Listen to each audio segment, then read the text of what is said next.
LT11 Nacional y el INTA Concepción del Uruguay presentan INTA Radio Entre Ríos. INTA Radio Entre Ríos. Contenidos radiofónicos vinculados a la ruralidad, sus procesos, sujetos y problemáticas. INTA Radio Entre Ríos. Entre Ríos. Ciencia, tecnología e investigación. Las novedades del INTA en todo el país, resumidas en una hora de radio. INTA Radio Entre Ríos, en LT11, con la conducción de Gustavo Contenti. Bienvenidos. Bienvenidos. Hola, ¿cómo están? Bienvenidos a INTA Radio Entre Ríos. Un encuentro, como lo decimos habitualmente, semanal con el INTA y con toda la información de interés, todo lo que se ha ido destacando durante las semanas en las estaciones experimentales de Concepción del Uruguay, donde se genera este programa, como así también en las estaciones experimentales de Concordia y Paraná. Semana de festejos porque este 25 de junio Concepción del Uruguay llega a los 238 años, fundada en 1783. Y digo semana de festejo porque además de Concepción del Uruguay también hay que destacar que la Universidad de Concepción del Uruguay cumple un nuevo aniversario, 50 años, el 26 de junio. Así que es una semana de festejo en la histórica. Vamos ahora sí a nuestros temas del día de hoy. Uno de los que hemos destacado es sobre el rodeo de cría, manejo y control sanitario de toros. Un tema oportuno para esta época que desarrollamos con el médico veterinario Héctor Schreyer, jefe de la Agencia de Extensión Rural de San Salvador del INTA. Nuevamente de acá de la Agencia de San Salvador, como para seguir hablando de temas que competen al desarrollo de nuestra ganadería y sobre todo apuntando a lo que es ganadería de cría. Como todos sabemos, como todo el productor sabe, el objetivo de un rodeo de cría, el objetivo grosso de un rodeo de cría es que cada vaca por año nos dé un ternero, ¿no? Obviamente todo ello bajo un marco de un estricto control sanitario y una correcta planificación de la cadena forrajera nos va a permitir llegar a ese objetivo grande. Y en ese contexto, un tema que no es menor, que a veces no se le presta la debida atención que tiene, es el manejo de los toros, ¿no? Sobre todo el estado y condición que estos tienen a la hora de entrar a servicio. Obviamente siempre estamos hablando o intentando hablar o sugiriendo al productor de la importancia de tener un servicio estacionado. Un servicio estacionado, como todos sabemos, parte normalmente en septiembre, son 3 meses, septiembre, octubre, noviembre, algunos establecimientos lo hacen a partir de octubre y otros a partir de noviembre, todo en base a la oferta, a que combine con la mayor oferta de forraje, porque eso no va a determinar la mayor aparición de celo en la vaca y obviamente un servicio más eficaz con los toros. La sugerencia desde INTA siempre es que el productor organice su servicio estacionado, ¿no? ¿Por qué? Porque vamos a tener partos prácticamente sujetos a esos 3 meses que se van a dar allá al año siguiente, en julio, agosto, septiembre, ¿no? Y eso nos va a permitir un manejo mucho más fácil del rodeo. Y vamos a poder medir qué cantidad de terneros logramos por vaca, qué porcentaje de preñez tenemos y obviamente qué porcentaje de destete vamos a tener. El caso contrario es el servicio continuo, que es mucho más difícil de medir estos parámetros, por lo tanto el consejo, la sugerencia técnica de nuestra institución es justamente que los establecimientos apunten a un rodeo estacionado. Y para ello el toro debe, reunir condiciones físicas, de conformación, sanitarias, que estén acorde a su comportamiento, a su performance dentro de esos 3 meses de servicio que van a ser a full, ¿no? Bien, ¿cuáles son esos controles, los controles que se deben hacer para tener en cuenta la buena sanidad del toro, Héctor? Sí, mira, primero, previo al servicio, yendo ya a justamente a lo que vos me decís en tu pregunta, pero previo al examen sanitario vamos a hacer un examen físico. Primero hay que ver la edad, los ojos, los aplomos y la revisación clínica de los órganos internos también del toro, que tiene su importancia, ¿no? Y en cuanto a tu pregunta, el examen sanitario, básicamente, a esta altura del año, podemos comenzar con los famosos raspajes. Raspaje que no es nada más ni menos que raspar el prepucio del toro en busca de enfermedades venéreas. Las enfermedades venéreas más comunes de nuestro rodeo son tricomona, que es un parásito que vive ahí en la mucosa del prepucio, y el Campylobacter, que es una bacteria. Campylobacteriosis, con una dosis de vacuna, no podemos llegar a controlar. Lo que no se controla nunca es la tricomona, y que nos afecta fundamentalmente produciendo aborto, infertilidad, repetición de celos. Entonces, básicamente con un raspaje que mandamos al laboratorio, obviamente, hacemos ese diagnóstico. También un examen sanitario entraría lo que es un examen de brucelosis, se toma una muestra de sangre de ese toro y se envía al laboratorio para ver que esté libre de brucelosis. Ya prácticamente a esta altura un toro con brucelosis habría que descartarlo de plano, ¿no? Y el último análisis sanitario que se le hace es la prueba de tuberculosis, donde se le aplica una inyección intradermal, se llama, una proteína que se llama PPD, donde uno se lo aplica y a las 72 horas se vuelve y se lee si hubo reacción inflamatoria o no en el punto de inoculación y si es positivo o no a la tuberculosis. En caso de ser positivo, ese toro se tiene que ir del rodeo. Por eso se recomienda hacer todo este tipo de análisis con tiempo. Si estamos pensando en entrar en un servicio de septiembre, octubre, bueno, hacerlo ahora en julio, en junio, julio o agosto, para que nos dé la posibilidad, si nos sale algún toro enfermo, de poder comprar con tiempo un nuevo toro. En los rodeos, ¿cómo se disponen un toro para cuántas vacas? Esa es una buena pregunta, porque ya ahí estamos hablando de porcentaje de toros. Normalmente el porcentaje de toros que se utiliza en nuestra zona anda en el 3%. Hay muchos colegas, como el doctor Acuña de la provincia de Buenos Aires, él recomienda un 2% de toros en los rodeos, en los campos como los de nuestra zona. Ya en un campo más de monte, un campo sucio, digamos, donde es mucho más difícil la visualización de la vaca, ahí se recomienda hasta un 5%, un 6% de toros en el rodeo. Con ese porcentaje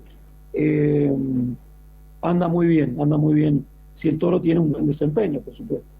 Otro tema que muchas veces se conversa, vos recién cuando comenzabas tu charla hablabas de un servicio estacionado y un servicio continuo. El servicio estacionado te permite un mejor ordenamiento y mejor control de los animales, de las apariciones posteriormente, ¿no es cierto?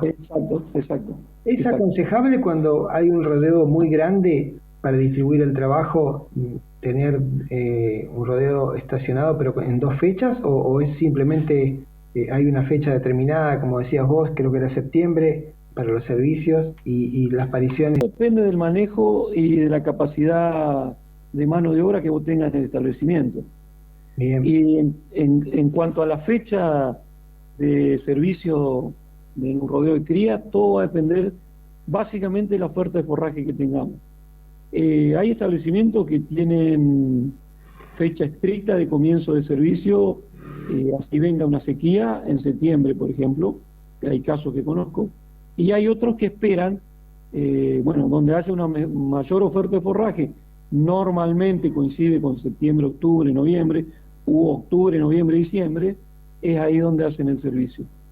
Hacerlo en 2 fechas complica un poco, sí. No te olvides vos que la mayor ocupación de gente o de personal de campo la va a tener en la fecha de los partos. Entonces habría que ver bien si vamos a tener disponibilidad de gente para estar alerta en esas épocas. Un servicio estacionado de septiembre, octubre, noviembre, vos ya vas a empezar con los partos allá por julio, agosto, y bueno, ahí hay que apuntar todos los cañones, ¿no? Porque ahí debemos estar en alerta. De todas maneras se pueden hacer 2 entores, hay muchos establecimientos que hacen el entore de primavera, que le llaman, y el entore de otoño, que se da en mayo, en abril.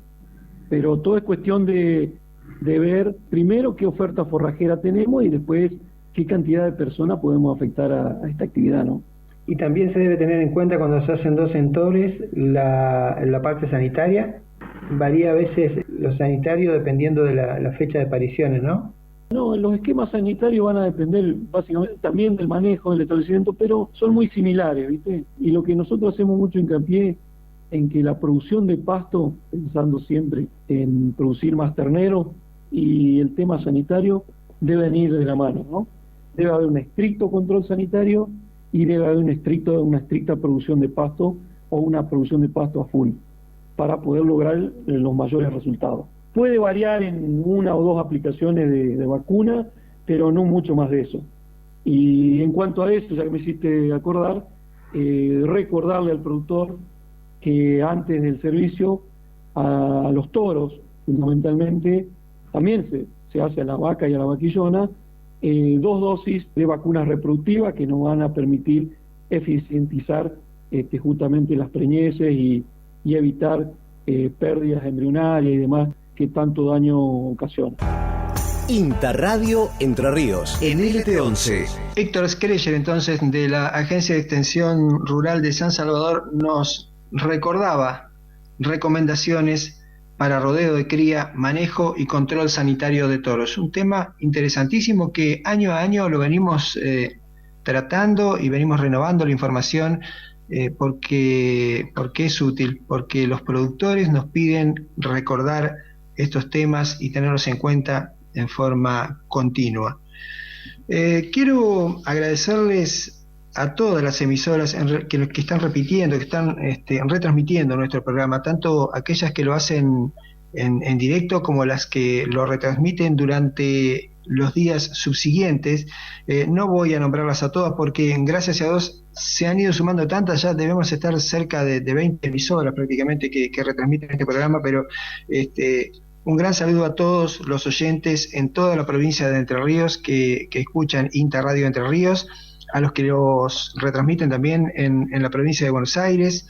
Es para nosotros, como lo digo siempre, aunque parezca reiterativo, un gran apoyo el poder de estas radios, de estas emisoras, el poder difundir nuestro material, no solamente en toda la provincia, sino también fuera de los márgenes de Entre Ríos, ¿no? Como es en Buenos Aires. Así que un saludo para todos y agradecerles el apoyo constante a través de estas retransmisiones que nos permiten llevar a la gente, al productor, al público en general, toda la información de lo que se hace en INTA, en el Instituto Nacional de Tecnología Agropecuaria. Pasamos a otro tema, la huerta.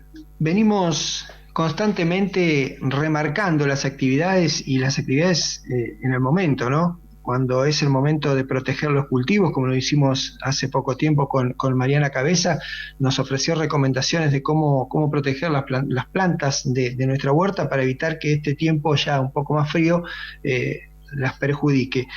También sobre semillas otoño-invierno, recomendaciones para semillas que entrega el programa ProHuerta para esta época de otoño-invierno. Lo hemos hecho con Mariana Cabeza, hemos hablado también con Martina Bosler oportunamente, con Elena Cagliano, todas representantes de esta entidad, de INTA de Concepción del Uruguay, pero durante la semana, hablando con Ivana Maldonado, comunicadora de la Estación Experimental de Concordia, nos proponía conversar con Carlos Barreto, que también es un experto en este tema y que nos brinda detalles importantísimos. Así que los invito a que lo escuchemos. Bueno, algunas recomendaciones para las especies de otoño-invierno que vienen en el kit de ProHuerta. Nosotros generalmente recomendamos en algunas especies fraccionar el contenido del sobre porque parece realmente muy poca semilla, pero cuando nacen todas las plantas tienen muy buen poder germinativo y energía germinativa las semillas. Entonces nos encontramos con mucha producción en un momento específico y por ahí la familia no alcanza a consumir la totalidad del producto y se pierde, después se nos florece o nos atacan algunas plagas. Entonces les voy a comentar algunas de las especies que vienen en el kit de otoño-invierno y haciendo algunas recomendaciones. Vienen en el kit 2 especies importantísimas que son haba y arveja. Son 2 leguminosas que tienen la particularidad de poder fijar nitrógeno atmosférico en simbiosis con unas bacterias que se instalan en sus raíces. Por lo tanto, es una especie muy importante a tener en cuenta para el esquema de rotación. Cuando decimos rotaciones, y bueno, tratamos de no plantar siempre la misma especie en el mismo lugar de la huerta. Entonces, estas especies son muy buen cultivo antecesor, por ejemplo, para tomate, para morrón.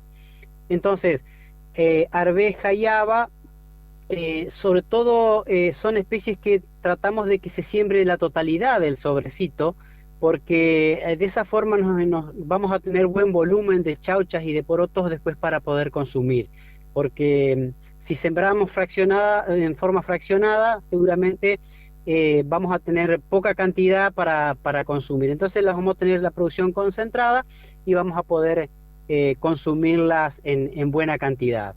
Después, bueno, una especie muy tradicional también es lechuga. Lechuga viene 1,5 gramos en el sobrecito, entonces recomendamos fraccionarlo en 2 o en 3 partes el sobrecito. De esa forma vamos a ir haciendo plantines, o podemos hacer plantines en macetitas, o podemos hacer plantines en el suelo. Tengan en cuenta que en esta temporada no es tanto problema trasplantar a raíz desnuda si tuviesen que trasplantar, porque no hay altas temperaturas, los plantines no se deshidratan con facilidad, y de esta forma van a poder lograr buenos plantines. Si hicieran los plantines en tierra y después trasplantan a raíz desnuda, no habría mayor inconveniente. Distinto es en verano, que ya tenemos altas temperaturas y tenemos ese problema, y por lo cual es conveniente hacer plantines. Acelga es una especie que también lo podemos fraccionar en dos o hacer una sola. No habría mayor problema con acelga, porque tiene muy buena producción, produce un buen volumen de hojas, y el problema que puede llegar a presentarse es que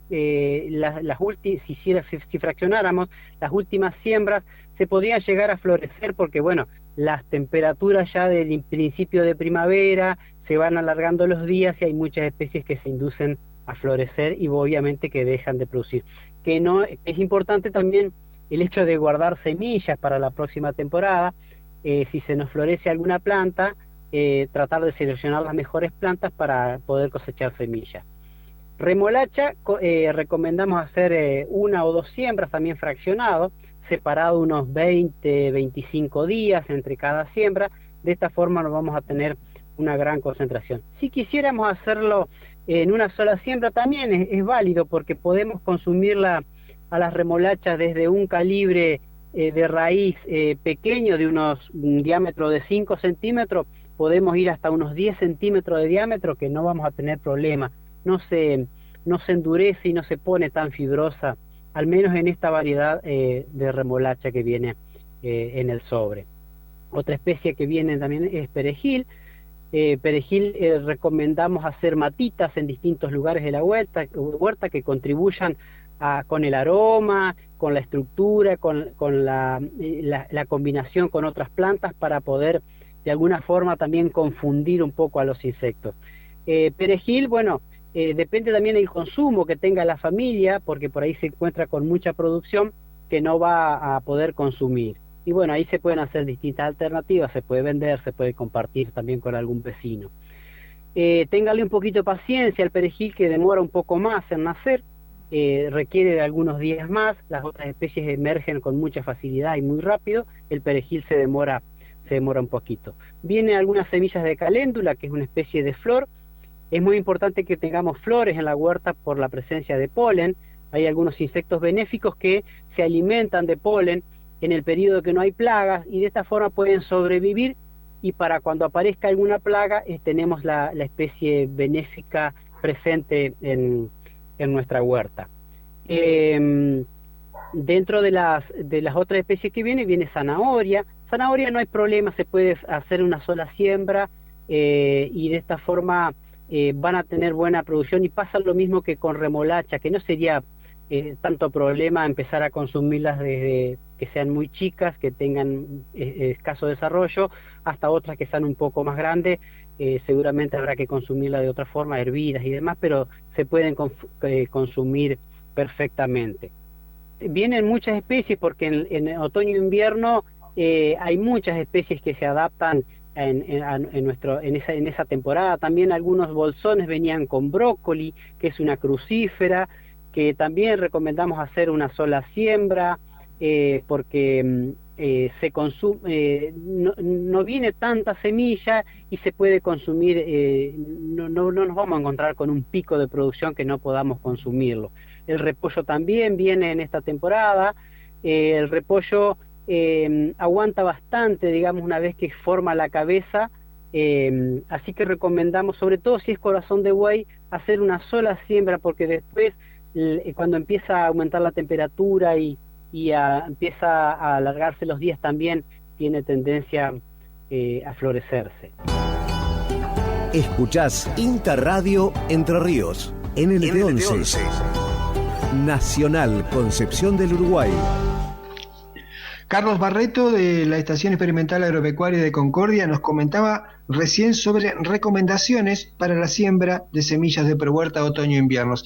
Quiero recordarles que toda esta información la podrán tomar, si hoy no la pudieron escuchar, en el canal de YouTube de INTA Argentina, una lista de reproducción INTA Radio Entre Ríos. Allí van quedando grabados todos los programas para que los puedas escuchar cuando vos quieras, también en Spotify.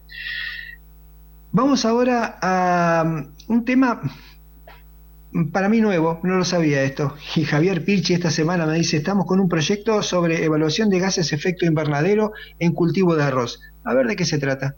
Respecto a los gases de efecto invernadero, la agricultura, la silvicultura y otros usos de la tierra causan casi una cuarta parte de las emisiones de gases de efecto invernadero que son de origen humano. A nivel mundial, el cultivo de arroz inundado representa el 10% de las emisiones de estos gases de efecto invernadero, y en nuestro país el cultivo de arroz se realiza en su totalidad bajo la forma de inundado, que es la forma en la que más se generan gases de efecto invernadero, en especial el metano. Por las características de estos ambientes productivos, es de suma importancia poder caracterizarlos para poder establecer medidas de mitigación a futuro. Entonces, el proceso en el que estamos es poder establecer ensayos que nos permitan caracterizar los ambientes productivos de los sistemas arroceros. Bueno, como te decía, el objetivo es poder cuantificar el nivel de emisión de estos gases, que son metano y óxido nitroso, con distintos tratamientos de riego que estamos planteando para poder no solo ahorrar agua, sino cambiar estos indicadores de impacto ambiental que serían los gases de efecto invernadero. En tal sentido, mencionabas que se están haciendo análisis de diferentes tipos de manejo con diferentes cantidades de agua según el riego. ¿Esto lo están haciendo en la experimental? Sí, exactamente. Siguiendo con la línea de que venimos trabajando en el manejo de agua, siempre intentando reducir el consumo de agua para el riego del cultivo de arroz sin relegar la productividad, lo que hacemos es intentar medir dentro de estos tratamientos de riego cuál es el nivel de emisiones de gases de efecto invernadero. En aquellos tratamientos que, por ejemplo, prescindimos de la inundación, o sea que no inundamos en ningún momento del ciclo de cultivo, creemos de que vamos a tener una menor emisión de metano en particular, pero tenemos algunas dudas, y basados en la bibliografía internacional, de que tal vez incrementemos la proporción de óxido nitroso emitido hacia la atmósfera. Por lo cual este tipo de ensayo lo que hace es poder caracterizar los ambientes con distintos manejos de agua. ¿Qué pasa con un gas? ¿Qué pasa con el otro? En función de si inundamos más o menos tiempo la arrocera. Y en estos diferentes casos o estos diferentes ensayos, ¿qué han notado con el rinde, con la producción? ¿Hay alguna variación?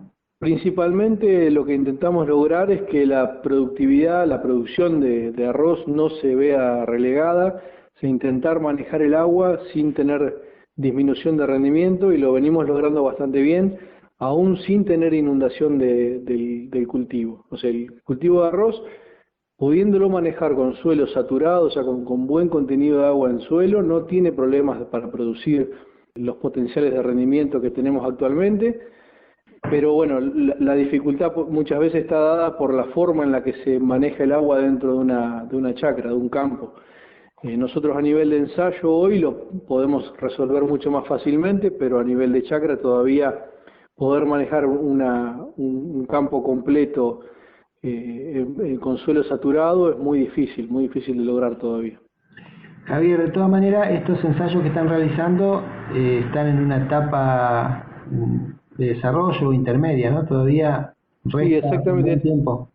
Exactamente. Este tipo de pruebas para las mediciones de gases de efecto invernadero es el primer año que lo hacemos y todavía tenemos la información para analizar, por lo que seguramente cuando tengamos algún resultado saldrán las publicaciones correspondientes y tendremos información para compartir. Pero recién es el primer año que se hizo y tenemos mucho para seguir trabajando en función de esto, no solo para caracterizar, sino a futuro para seguir trabajando sobre medidas de mitigación de la emisión de estos gases. Somos Radio. Somos INTA. La radio fue, es y seguirá siendo un medio de comunicación fundamental para nuestra tarea. Porque la radio potencia voces, replica conocimientos, promueve encuentros y democratiza la palabra. Seguimos sumando sonidos desde y para la ruralidad. Somos Radio. Somos INTA. Los viernes de 14 a 15 y los sábados desde las 7 de la mañana. INTA Radio Entre Ríos. En LT11 Nacional. Seguimos en INTA Radio Entre Ríos. Evaluación de gases de efecto invernadero en cultivo de arroz. Nos comentaba hace unos minutos nada más Javier Pirchi del Departamento Arroz y Secano de la Estación Experimental Agropecuaria de Concepción del Uruguay. Pero vamos a trasladarnos a Paraná y allí la comunicadora de la Estación Experimental, Bernardita Ceballos, nos presenta dos temas. ¿Los escuchamos? El INTA Paraná trabaja hace más de una década en el desarrollo de tecnologías de agricultura de precisión, con una larga trayectoria en el uso de sensores para asistir al diagnóstico de fertilización nitrogenada en cultivos. Para esta campaña, en un modelo de vinculación público-privado, se habilitó el acceso libre y gratuito a N-INTA, un algoritmo que ayuda a calcular la dosis óptima de nitrógeno necesaria en trigo. Hablamos con Ricardo Melchiori, especialista del INTA Paraná, sobre los usos y funciones de N-INTA en la plataforma Auravant. Bueno, estamos frente a una nueva campaña triguera con, por suerte, abundantes precipitaciones en general en la región pampeana que facilitan y posibilitan especular en productividades buenas en general a la producción. Y frente a esto, bueno, las herramientas de diagnóstico y ajuste de la fertilización cobran singular importancia. Para esto, desde aquí hemos trabajado en el uso de herramientas digitales para la recomendación de la fertilización nitrogenada, desarrollando algoritmos de recomendación que se basan en el uso de imágenes satelitales. Esto requería profesionales entrenados en el uso de los sistemas de información geográfica, acceso a información satelital. Todos estos pasos se simplifican mucho en las plataformas de gestión y administración de datos satelitales principalmente. Para esto en Argentina se cuenta con muchas de ellas y particularmente nosotros desde INTA Paraná hemos generado un convenio de vinculación con Auravant, una de ellas, facilitando y poniendo en disponibilidad algoritmos de recomendación para la fertilización nitrogenada. Para esta campaña la noticia a dar es que están de acceso libre a los usuarios de la plataforma, con lo cual cualquiera puede acceder a generar recomendaciones basadas en imágenes satelitales y corriendo algoritmos de prescripción en una plataforma que facilita mucho el proceso y a costo cero. Esto nos parece que es una noticia muy relevante para aquellos que pretenden dar un paso más en mejorar la eficiencia de uso de los nutrientes y aplican la agricultura de precisión, incorporando valor a la información, a la gestión de los datos, transformándolo en información para la toma de decisiones. INTA Radio Entre Ríos, en LT11. A través de un convenio público-privado entre INTA Paraná y Auravant, se liberó el acceso a N-INTA, un algoritmo de fertilización nitrogenada de trigo, ampliando el alcance, la difusión y accesibilidad de las tecnologías de agricultura de precisión, para promover así el incremento y uso más eficiente de los fertilizantes en cultivos, que permite mejorar la productividad, minimizar los costos, optimizar los tiempos y reducir el impacto ambiental. Dialogamos sobre los alcances de esta aplicación con Fernando Caló, responsable de marketing de la empresa Auravant. La agricultura digital permite que se puedan tomar mejores decisiones agronómicas utilizando la tecnología y la información que tienen los productores y asesores en los campos, que puedan obtenerse mejores niveles de producción, pero a su vez minimizar los insumos y obviamente de esta manera minimizar el impacto ambiental. Recientemente hemos firmado un acuerdo de vinculación tecnológica con el INTA que propone que los trabajos de investigación relacionados con el modelo de fertilización variable en trigo, es decir, poder aplicar la dosis óptima de nitrógeno en cada hectárea del campo, aumentando los mejores niveles de producción y minimizando el impacto ambiental, esté disponible para todos los usuarios de nuestra plataforma. La plataforma tiene una versión gratuita para que todos los usuarios puedan acceder a la agricultura digital. En esta versión gratuita van a tener también disponible el modelo de fertilización variable desarrollado por el INTA. Realmente estamos orgullosos de hacer este tipo de acuerdos con instituciones públicas y que los trabajos de investigación sean accesibles a miles de usuarios y a la sociedad. Escuchás INTA Radio Entre Ríos, NLT11, Nacional Concepción del Uruguay. De la costa del Paraná nos venimos nuevamente para la costa del Uruguay y a la Estación Experimental de Concordia, porque allí Pablo Cavigliaso nos comenta cuál es el valor de la polinización en la producción nacional de frutas. Bueno, te cuento que un poco la idea del trabajo que fue presentado con la valoración económica del servicio de polinización en los cultivos de Argentina fue una idea que tuvimos con Marina Basualdo de la Universidad del Centro de Buenos Aires, de la Facultad de Veterinaria. Ya hace tiempo que se está dando vuelta con el tema de los servicios de polinización y servicios ecosistémicos y la importancia que tienen para la producción de alimentos.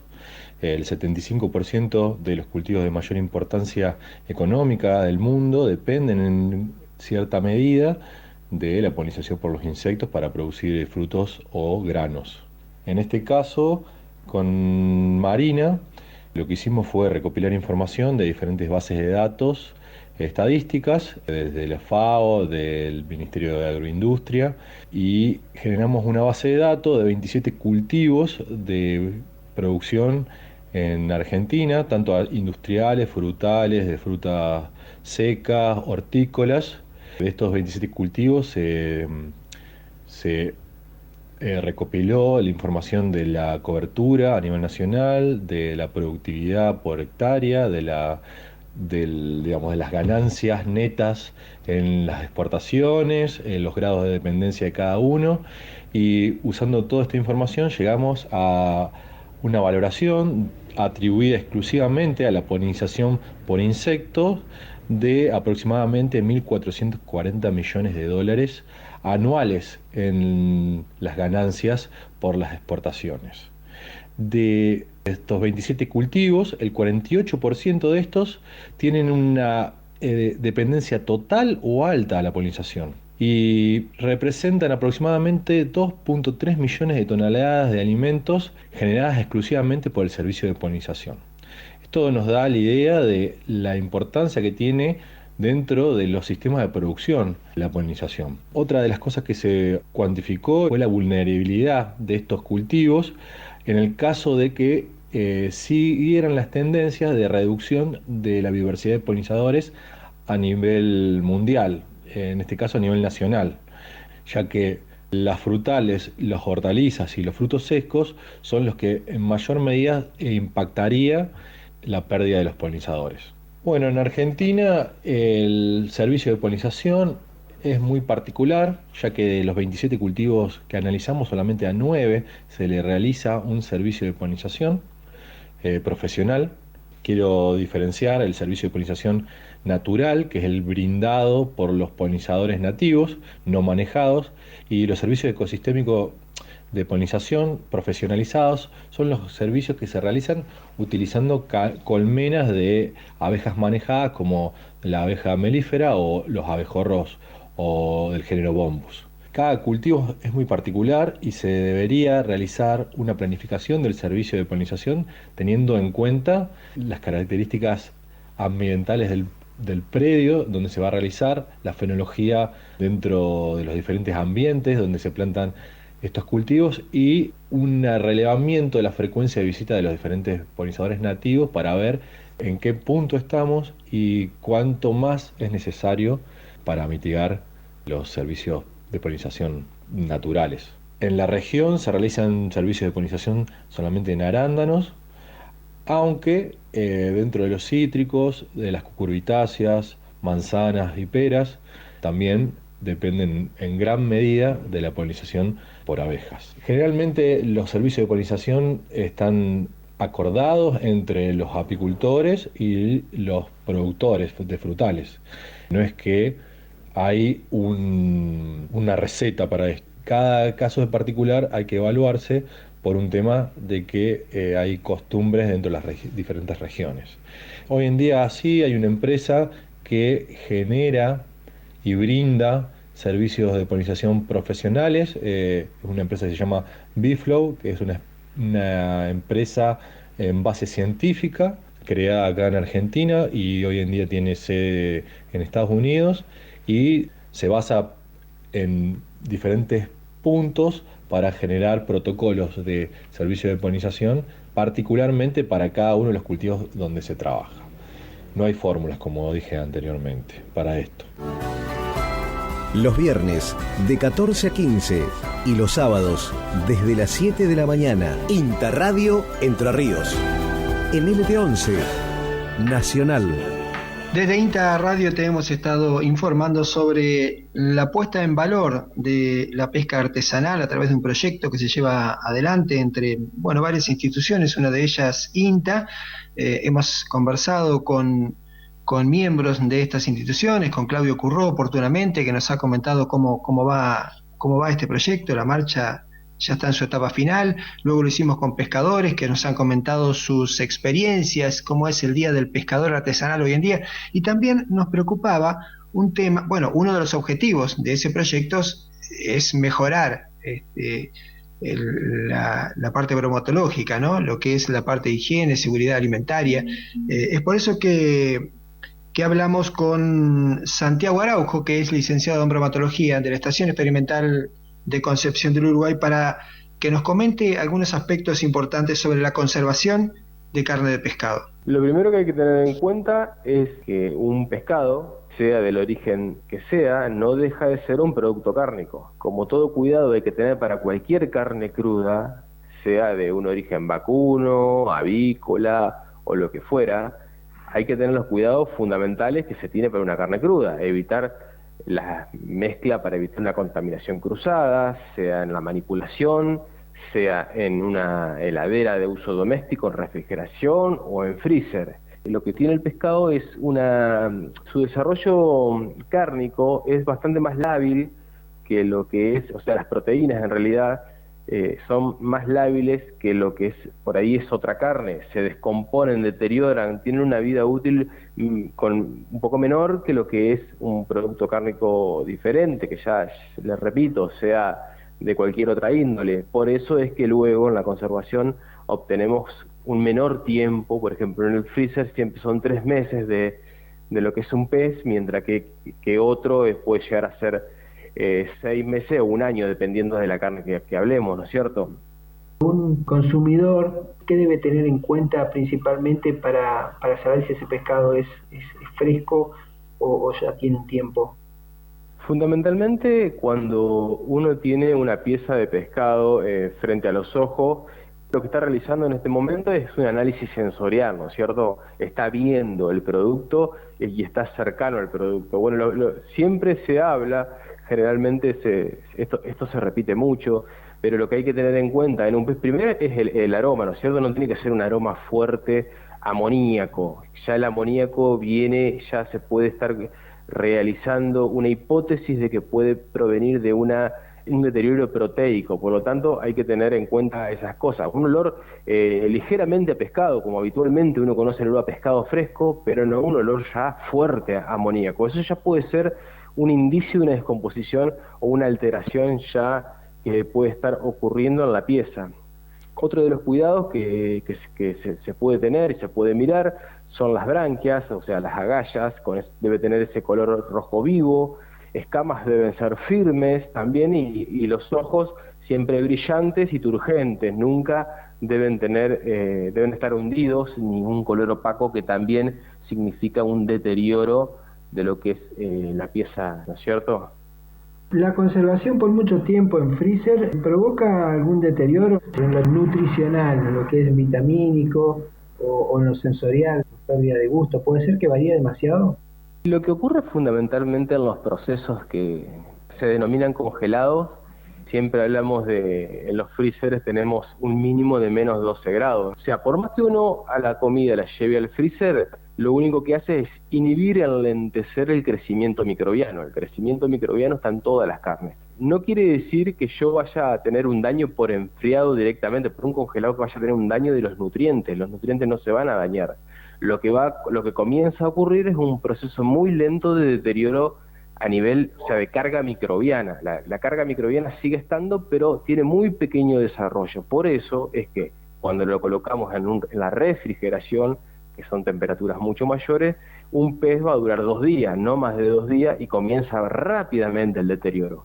Tengo frío, o sea, temperaturas más altas que el freezer, por supuesto, y lo que ocurre es el crecimiento microbiano me lo va deteriorando. Lo que ocurre también con el pez, que tiene la masa proteica, o sea, lo que es la carne, equivale a proteína. Cuando hablamos de carne, hablamos de proteína.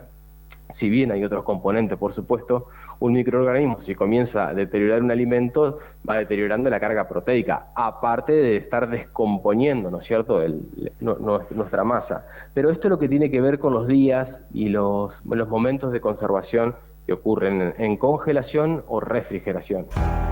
INTA Radio Entre Ríos, en LT11. Servicio de atención a la ciudadanía es un tema que nos preocupa a los comunicadores de INTA y a todo el INTA en general, porque muchas veces, a raíz de nuestra información o a través de información que se va proporcionando a través de jornadas, de charlas, hay gente que quiere comunicarse y poder tener mayor conocimiento. Entonces, anteriormente había un 0800, esto se ha modificado, actualmente hay un servicio de atención a la ciudadanía, es un nuevo sistema a través de la web. Hay un contacto que es inta.gov.ar/contactos, pero ya hablamos hace unos días con Mariana Cabeza, que es la referente de este servicio en Concepción del Uruguay, pero merece la pena recordarlo y escuchar esta entrevista que Raúl Carelo de INTA Esquel le realizó a Ruth Sile.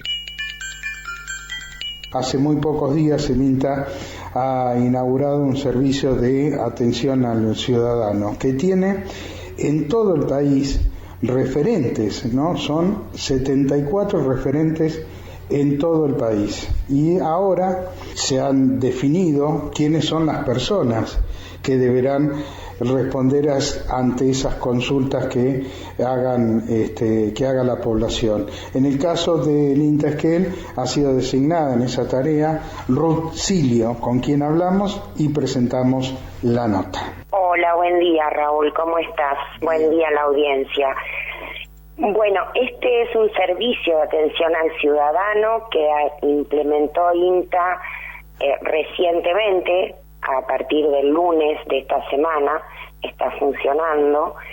Es una forma más que tiene el INTA como institución de responder a los requerimientos de la ciudadanía y el objetivo principal del INTA, que es mejorar la empresa agraria y la vida rural. Sabemos que habitualmente la gente puede conectarse con el INTA, sobre todo personalmente, puede hacerlo en forma virtual, por la agencia virtual, cada agencia, cada experimental tiene el Face, mismo por la propia Radio Nacional, pero hace muy poco se implementó este servicio de atención al ciudadano, que es mediante la página web del INTA. Cualquier persona que tenga una inquietud puede entrar a la página web, que es inta.gov.ar, y pone contactarse y se despliega un formulario. En el formulario se piden los datos básicos de quien hace la consulta, y uno de los requisitos es que el ciudadano ponga en esa consulta la experimental más cercana a donde está radicado. Entonces, eso lo que tiene como objetivo es que la persona se contacte con gente del territorio, que es la que más conoce las inquietudes que pueda tener esa persona. De todos modos, se puede hacer cualquier tipo de pregunta relacionada a lo que INTA responde, ¿cierto? Claro. Lo que hay que dejar en claro es que podría ser un servicio de atención al productor, pero en este caso la vinculación del INTA es con muchos sectores, desde el científico, desde el educativo, desde la sociedad en general, ¿no? Por eso el servicio se llama así, atención al ciudadano. Sí, exactamente. Es para que cualquier persona del país o fuera del país, porque ya hemos recibido consultas desde el exterior, pueda tener una respuesta institucional de parte de INTA. Y una cosa importante a tener en cuenta es que este servicio lo que hace es responder directamente al ciudadano, no deriva las consultas. Entonces, la persona que se comunique por este medio con INTA, lo que va a obtener es una respuesta rápida, porque de hecho el tiempo de respuesta requerido por el sistema es no mayor a 5 días. Eso es un control que se hace desde informática de INTA Central. Si la persona referente, en este caso yo para el sector de la agencia de Esquel y todas las agencias que están involucradas, no se responde a la persona, hay un llamado de atención diciendo hay una respuesta pendiente para determinada persona. Y las consultas, como te decía, no son derivadas, entonces el referente es el encargado de contactarse con el técnico que pueda responder a la consulta que se generó y darle la respuesta directamente, como para que no empiece a tener esta persona que se contacta con INTA derivaciones interminables por todo el campo inteano que conforma la República, para que sea bastante más específico, digamos. Somos radio. Somos INTA. La radio fue, es y seguirá siendo un medio de comunicación fundamental para nuestra tarea. Porque la radio potencia voces, replica conocimientos, promueve encuentros y democratiza la palabra. Seguimos sumando sonidos desde y para la ruralidad. Somos radio. Somos INTA. Es muy fácil de recordar, inta.gov.ar/contacto. Allí se despliega un formulario, envíanos tu consulta. Solo tenés que colocar algunos datos, seleccionar la unidad más cercana, el asunto, colocar el mensaje o la consulta, después algunos datos personales, nombre, apellido, correo electrónico, teléfono, la ciudad de donde a la que perteneces, y lo envías. A la brevedad, el referente de esa experimental que recibe la consulta te va a estar informando o poniendo en contacto con el técnico que corresponda. Desde luego, además de este nuevo servicio de INTA, están los ya conocidos, ¿no? Redes sociales. Es muy fácil hacerlo a través de las redes sociales, o sea que no hay forma de no poder contactarte con nosotros. Bien, llegamos al final. Muchísimas gracias por acompañarnos nuevamente y los invito a reencontrarnos en este mismo espacio dentro de 7 días. La próxima semana nos volvemos a encontrar en INTA Radio Entre Ríos. El programa del INTA en el aire nacional. DLT11, AM 1560.